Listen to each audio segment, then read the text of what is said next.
अब कुछ चेहरे की बात करते हैं। सबसे पहले चीज़ जो आप किसी की शख्सियत में देखते हैं वो होता है आपका चेहरा, और उस चेहरे के हवाले से आप बड़े कंसर्न भी होते हैं। हल्का सा एक पिंपल निकल आए तो ख़वातीन को तो एक वावेला मच जाता है, लेकिन ऐसा होना भी चाहिए। जितना आप अपनी स्किन और चेहरे के बारे में कंसर्न होंगे उतना आप उसका ख्याल रखेंगे। लेकिन कुछ ऐसे लोग हैं जिन्होंने हमें कुछ क्वेश्चंस भेजे और उन्होंने पूछा, आपने वो शायद गाना नहीं सुना, एक गाना था जिसमें था चेहरा क्या देखते हो दिल में उतर कर देखो, दिल की तरफ तवज्जो थे। क्या आप चेहरे की तरफ तवज्जो की बात कर रही हैं? भाई दिल की बात करें। चेहरे की तरफ तवज्जो भी हम देंगे और दिल की तरफ भी देंगे। ऐसा नहीं है हम आपके दिल को इग्नोर नहीं करेंगे। जिनकी तरफ आपने पैगाम पहुंचाना था वो पहुंचा दिए। अब मैं आगे चलूं? Thank you.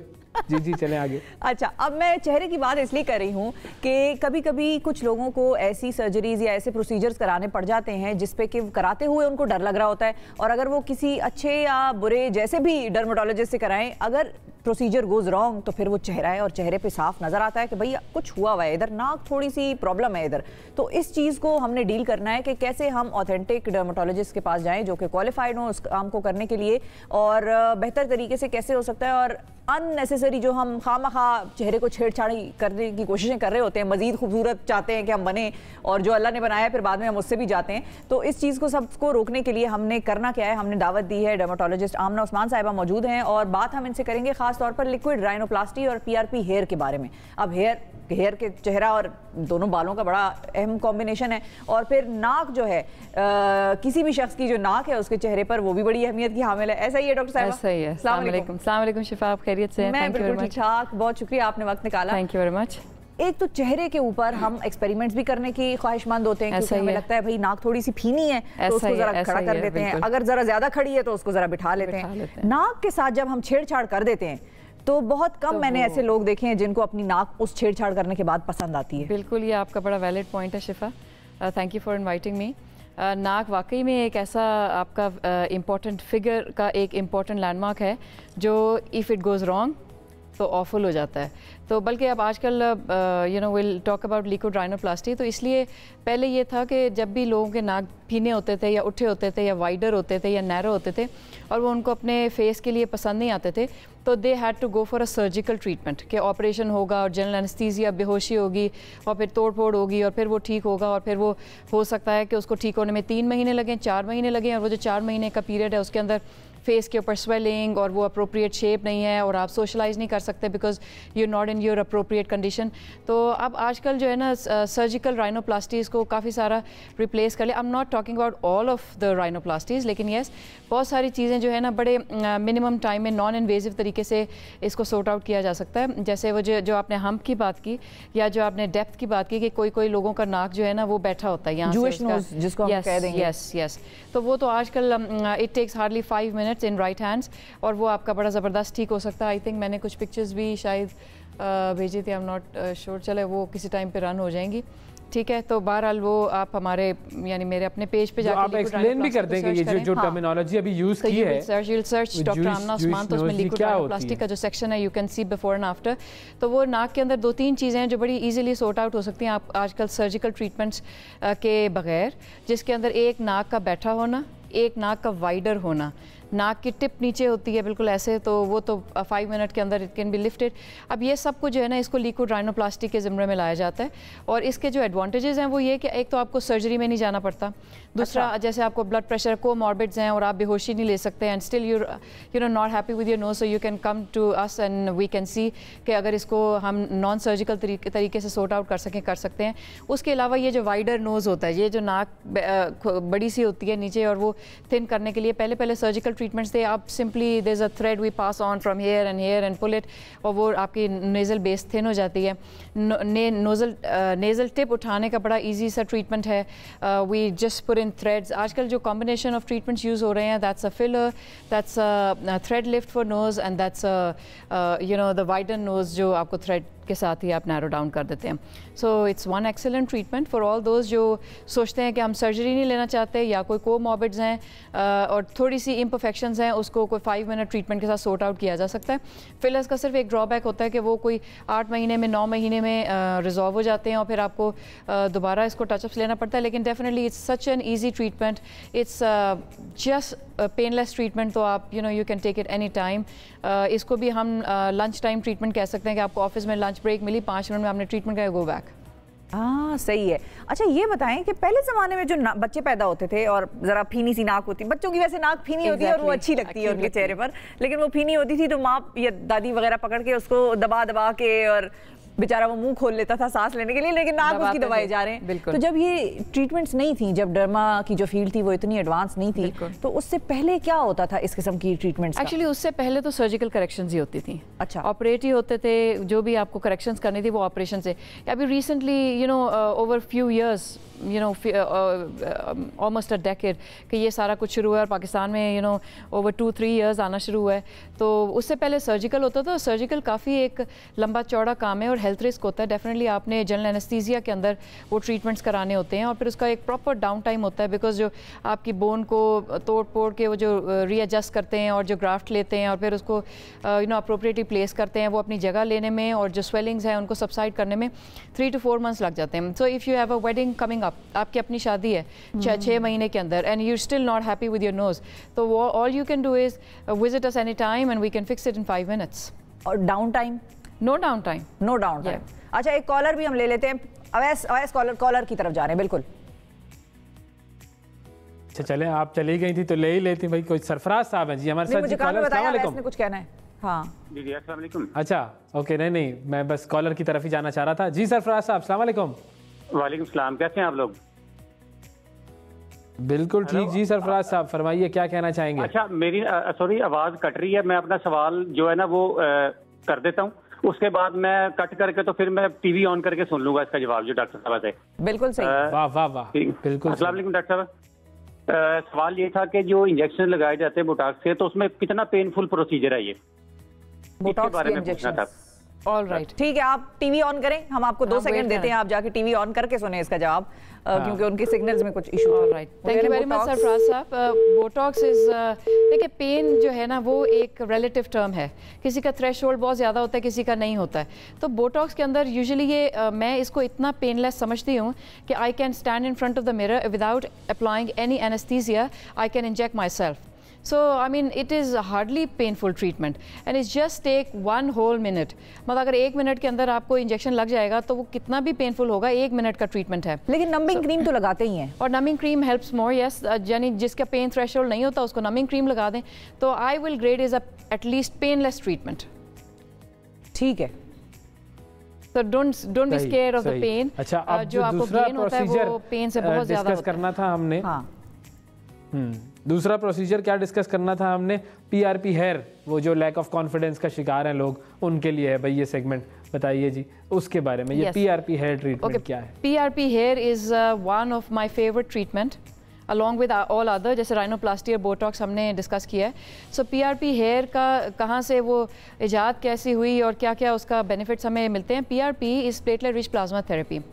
ये सिर्फ हेयर के लिए नहीं है, ये और बॉडी पार्ट्स में, आइज़ में, दांतों में, आजकल ऑर्थोपीडिक्स में यूज़ हो रहा है and it is effective all over. What it does is platelet rich plasma therapy. It's all your own blood जिसको हम एक्सट्रैक्ट करते हैं और फिर हम इसको कुछ मशीन्स के साथ गुजार के एक प्लेटलेट रिच प्लाज्मा निकाल लेते हैं और फिर उसको हम स्पेसिफाइड एरियाज़ के ऊपर इंजेक्ट करते हैं, जो अपना 3 हफ्ते, 4 हफ्ते, 6 हफ्ते लेके बहुत अच्छे रिजल्ट्स देना शुरू हो जाता है। पीआरपी के रिजल्ट्स इतने अच्छे हैं कि कभी कभी हम सोचते हैं पेशेंट के लिए कि उनको हम पीआरपी करें या हम हेयर ट्रांसप्लांट्स करें। अच्छा, एक्चुअली मैंने कुछ पिक्चर्स शेयर की थी, आई थिंक वो चल रहे हैं, कोई मिस हो वो चलिए। नहीं वो चलिए। अच्छा, वो चलिए, बालों वाली तस्वीरें दोबारा चला दें प्लीज। ऑलराइट, तो वो पीआरपी के रिजल्ट्स हैं जो कुछ पिक्चर्स के अंदर गिवन है।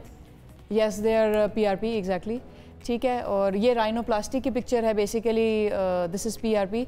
तो बेसिकली पीआरपी क्या करता है कि जैसे आजकल पोस्ट कोविड हेयर फॉल बहुत ज़्यादा है और जैसे ही इंपोर्टेड प्रोडक्ट्स बंद हो गए हैं तो पाकिस्तान की जो मार्केट है शैम्पू मैन्युफैक्चर की, वो को बहुत अच्छी प्रॉमिसिंग मार्केट नहीं है और उसको बहुत ट्रस्टवर्दी नहीं है, जिसकी वजह से एवर सिंस हमारे पाकिस्तान में इंपोर्टेड शैम्पूज आना बंद हो गए हैं, हेयर लॉस का पेशेंट हमारा 3 गुना हो गया। उसकी वजह is the poor usages of cosmetic products. अब उसमें प्रॉब्लम ये है कि वो हेयर लॉस इतना ज़्यादा है कि पेशेंट उसको देख के घबरा जाता है, बिकॉज आई हैव पेशेंट जो शॉपिंग बैग भर के आ रहे होते हैं कि ये ओवर द वीक हमारा हेयर लॉस हुआ है, कोई अंडरलाइंग डेफिशिएंसीज नहीं है। वो PRP is super effective for all those indication. तो ये कौन सी स्टेज पे लेनी चाहिए? मतलब पीआरपी की ट्रीटमेंट के लिए आपके पास कोई भी शख्स आ रहा है, वो कौन सी स्टेज पे है? क्या वो हेयर फॉल होते जब हो रहा है उसका तब आए या बाल गिर चुके हैं और हेयर फॉल रुक गया और उसका जितना काम उसने करना था उस वक्त आए। बेसिकली वो कहते हैं तब यानी आप उसको लेटर करेंगे तो आपको नुकसान होगा, जितना अर्लियर आप ले लेंगे उतना आपका नुकसान कम होगा और बेनिफिट जल्दी शुरू हो जाएगा।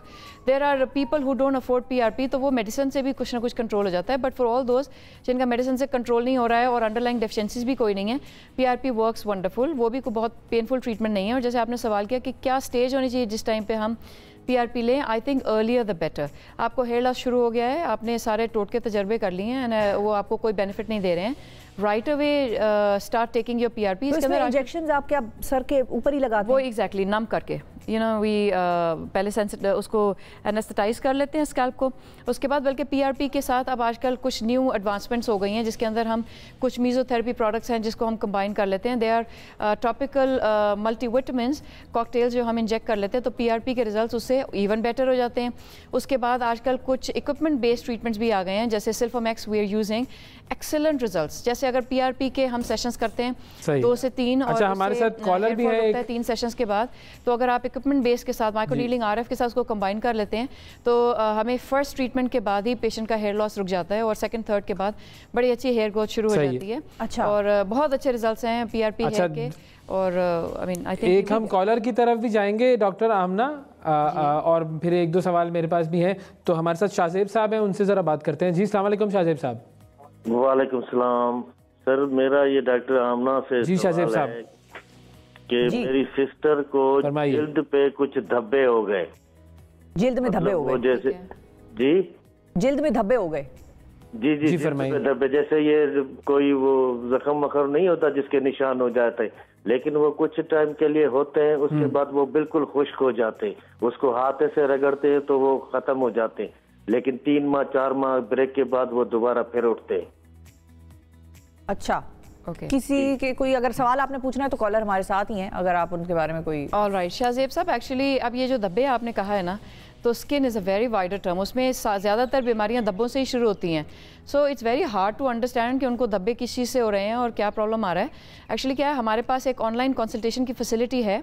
आप हमारे पेज पे जाएं डॉक्टर आमना उस्मान के, उसके अंदर ऑनलाइन कंसल्टेशन का सेक्शन है, आप वहाँ पे हमें कांटेक्ट करें, हम डिटेल्ड जो कंसल्टेशन है वो आपको दे देंगे और देख भी लेंगे क्या प्रॉब्लम है। बल्कि आजकल एक चीज़ मैं और ऐड कर दूंगी शिफा यहाँ, कि आजकल लोगों को बहुत प्रॉब्लम आ रहा है फ्यूल प्राइसेस इन्फ्लेशन की वजह से, और जो प्राइसेस इंक्रीज़ कर रही हैं, तो उसके अंदर लोग कहते हैं हमारे पास पेशेंट बहुत दूर से आता था, लाइक 200 किलोमीटर ट्रैवल करके पहुँच रहा है, तो हमने पेशेंट के लिए एक फैसिलिटी अब लॉन्च की है कि आपको फ्यूल बचाएं अपना, पाकिस्तान के लिए भी और ख़ुद के लिए भी और अपने बजट्स के लिए भी, और आप घर बैठे हमें ऑनलाइन ले सकते हैं। हमारी ऑनलाइन कंसल्टेशन कर सकते हैं।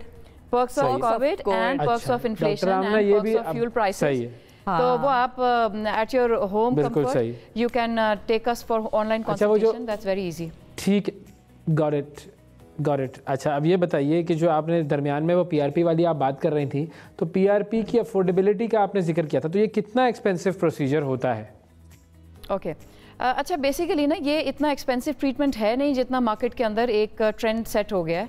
आई have seen a patient coming over to me from a clinic, उन्होंने मुझे बताया कि उन्हें 70,000 रुपीज़ का एक इंजेक्शन लगवाया PRP का। एक्चुअली क्या है कि एक सेंटर की एक रनिंग कॉस्ट डेफिनेटली है, but there is nothing something added to a PRP injection that can take a cost to 1 lakh approximately. Actually PRP as a simple treatment, वो आपका बेसिक सा जो PRP है ना, सिंपल ट्रीटमेंट है, that can range from somewhere between 7-8,000 rupees to 10,000, और फिर उसमें कुछ पर सेशन ठीक है, उसमें कुछ एडिशंस हैं, जैसे आपने मीज़ोथेरेपी ऐड कर दिया, कितने सेशंस होते हैं, उसकी एक कॉस्ट ऐड हो गई मीज़ोथेरेपी की, और उसमें अगर आपने उसमें एक फैसिलिटी है जो कोई स्पेशलाइज्ड ट्यूब्स हैं उसके अंदर PRP बना लिया, तो उसके 4-5 हज़ार रुपये ऐड हो गए। तो रफली अगर आप बहुत ही सुप्रीम किस्म का PRP कराएं तो that can cost you like the best PRP can cost you around 20,000, somewhere between 25,000। मतलब PRP की जो कॉस्ट है ना, that can range from 10,000 to 25,000। But believe और इसके कितने सेशंस होते हैं PRP के? मतलब मिसाल के तौर पर अगर किसी वजह से मजबूर होकर ना चाहते हुए मैंने सोचा कि चलो मैं PRP करवा लेता हूँ, तो क्या हो सकेगी और कितने सेशंस में होगी? आपके लिए हमारे पास एक होप की तस्वीर है, I will share with Shifa after I leave. उसके अंदर ये है कि देखिए, जैसे आपका है ना प्रॉब्लम, वो बहुत क्रॉनिक प्रॉब्लम है, मतलब बहुत पीछे आपने उसका कोई केयर नहीं किया, कोई ट्रीटमेंट नहीं कराया, तो that can take around 18 to 20 sessions. लेकिन जो बिगिनर है ना, जिसका हेयर लॉस शुरू हुआ है 18 ईयर्स, 19 ईयर्स, 20 ईयर्स, 21, 22, अभी हेयर लॉस शुरू हो रहा है, या किसी भी एज में इस ग्रेड 1 हेयर लॉस, उसके अंदर 3-4 session, maximum 6 sessions will be sufficient. अच्छा, ठीक है। लेकिन जैसे जिनको बॉल्डनेस ऑलरेडी आ चुकी है, दे हैव बॉल्ड पैचेस, उसके ऊपर 8 सेशंस, 10 सेशंस, 12 सेशन। लेकिन सिंस आपका इतना क्रॉनिक प्रॉब्लम है कि I mean almost dead hair आपके फॉलिकल्स हैं, तो उसके अंदर ये है कि लंबा पीआरपी सेशंस आपको लेने पड़ सकते हैं। उसके अंदर ऑब्वियसली आपको कंपेयर करना होता है कि हम पीआरपी करें या हेयर ट्रांसप्लांट करें, बिकॉज जब हम पीआरपी कर रहे होते हैं हमने उसकी भी कॉस्ट एफिशिएंसी देखनी है पेशेंट के लिए। हमने ये भी देखना है कि पेशेंट को कौन सा ट्रीटमेंट मोस्ट कॉस्ट एफिशिएंट है। पीआरपी कर रहे हैं, आपने क्लिनिक को विजिट करना है एवरी मंथ। ट्रांसप्लांट कर रहे हैं, आपने एक दफ़ा विजिट करना है। अच्छा, अब इसमें एक और चीज़ भी है। बिल्कुल, क्योंकि जितनी मेरी नाकिस मालूमात है कि किसी भी इंसान के सर के बाल मुकम्मल तौर पर नहीं गिरते, तो वो जो बैक पैच होता है वो हमेशा मौजूद रहता है। तो जो लोग जिनके सर के बालों का जो बैक पैच है वो होता है, क्या हर शख्स पर वो पीआरपी का प्रोसेस अप्लाई हो सकता है, या कोई ख़ास लोग ऐसे हैं कि जिन पर पीआरपी का प्रोसीजर नहीं कर सकते? अच्छा, एक्चुअली कोई कॉन्ट्रा इंडिकेशन नहीं है पीआरपी की, लेकिन जैसे आपने बात की कि जो बैक पैच है उनको हो सकता है। एक्चुअली पीआरपी का आपके बैक पैच से कोई लेना देना नहीं है, ठीक है। इट इज़ द इंडिकेशन, आपका हेयर लॉस हो रहा है, आपको बॉल्ड पैचेस यानी गंजपन बनना शुरू हो गया है, तो वो इंडिकेशन है पीआरपी के लिए। आपके बैक के ऊपर पैच है, उसका लेना देना आपके हेयर ट्रांसप्लांट के डिसीजन के साथ है। अच्छा, कि बैक पैच है, नहीं है, छोटा है, बड़ा है, वो हेयर ट्रांसप्लांट के लिए हम देख रहे होते हैं कि क्या उसकी पॉसिबिलिटीज़ है। But when it comes to PRP, उसके लिए बॉल्ड पैच होना यानी आपको गंज होना इज़ अ इंडिकेशन, आपका हेयर लॉस होना इज़ एन इंडिकेशन, आपकी रिसीडिंग हेयर लाइन यानी आपकी हेयर पीछे जा रहा है वो एक इंडिकेशन है, क्राउन आपका खाली होना शुरू हो गया है वो एक इंडिकेशन है, एलोपेशिया एरिएटा। इसके अंदर पहले हम पीआरपी को नहीं यूटिलाइज कर रहे थे, अभी एलोपेशिया एरिएटा यानी वो जो जिसको बालचर लोग कहते हैं, जिसके ऊपर प्याज का पानी और लहसुन का पानी लगाते हैं, वो आजकल एक इंडिकेशन है। बहुत सारी जैसे हेयर वो तो बॉडी के किसी और पार्ट से भी हो सकता है, तो बाजू से भी पैच उतर गया बालों का, इस तरह से भी ऐसा हो सकता है। और फिर आपके कुछ ऐसे हेयर फॉल नहीं है, आपके बाल अप्रोप्रिएट हैं, हेयर आपको नजर नहीं आ रहा है गिरते हुए, लेकिन हेयर स्ट्रैंड थिन होता जा रहा है, आपको पकड़ने में बालों का वॉल्यूम कम लगते जा रहा है, वो है। फिर उसकी इंडिकेशन टीलोजेन इफ्लूवियम है। टीलोजेन इफ्लूवियम क्या होता है कि आप जैसे प्रेगनेंसीज हैं, जैसे वो बड़े बूढ़े कहते थे कि जब बच्चा दांत निकाल रहा होता है तो माँ के बाल गिरते हैं, तो you don't have to wait for गंजपन, ठीक है। अगर आपके बाल गिर रहे हैं, इसको टीलोजेन इफ्लूवियम कहते हैं। जैसे किसी को टाइफॉइड हो गया, किसी को कोविड हो गया, अभी recently post Covid hair loss बहुत ज़्यादा था, अभी भी आ रहा है हमारे पास। कोविड हो गया, टाइफॉइड हो गया, डेंगू हो गया, यानी किसी भी इलनेस से आप गुजरे हैं और उसके 3 महीने के बाद आपको ग्रॉस किस्म का हेयर लॉस है जो आपको हॉन्ट कर रहा है कि आप गंज आ रहे हैं। फिर एक हेयर लॉस होता है जो एल्डरली खवातीन के अंदर होता है। अभी रिसेंटली मैंने बहुत सारी खवातीन देखी जो अपने अर्ली 50s के अंदर हमारे पास आई और उनके बहुत ज़्यादा हेयर लॉस था। वो समझते हैं कि there is not a treatment, it is old age factor. उसका बड़ा अच्छा ट्रीटमेंट हो सकता है और वो बड़े अच्छे रह सकते हैं। हमने ऐसे खवातीन देखी हैं जो 60-70 के अंदर they are carrying a lot of यानी कि PRP is a whole solution. मुख्तलिफ इश्यूज हों आपके तो आप पीआरपी की तरफ जा सकते हैं और राइनोप्लास्टी, लिक्विड राइनोप्लास्टी की तरफ भी जा सकते हैं अगर आपको अपनी नाक से थोड़ा बहुत मसला है। लेकिन किसी ऐसे प्रोसीजर की तरफ काइंडली ना जाइएगा कि जिसको बाद में आप रिग्रेट करें, और क्वालिफाइड डॉक्टर्स के पास जाएं जिसकी बातें सुनकर कम से कम आप जरूर सेटिस्फाई हो जाएं, इंप्रेस हो जाएं कि अच्छा भाई बहुत पढ़ा लिखा आदमी लग रहा है। बहुत शुक्रिया अदा करेंगे डॉक्टर आमना उस्मान साहिबा, आपने वक्त निकाला।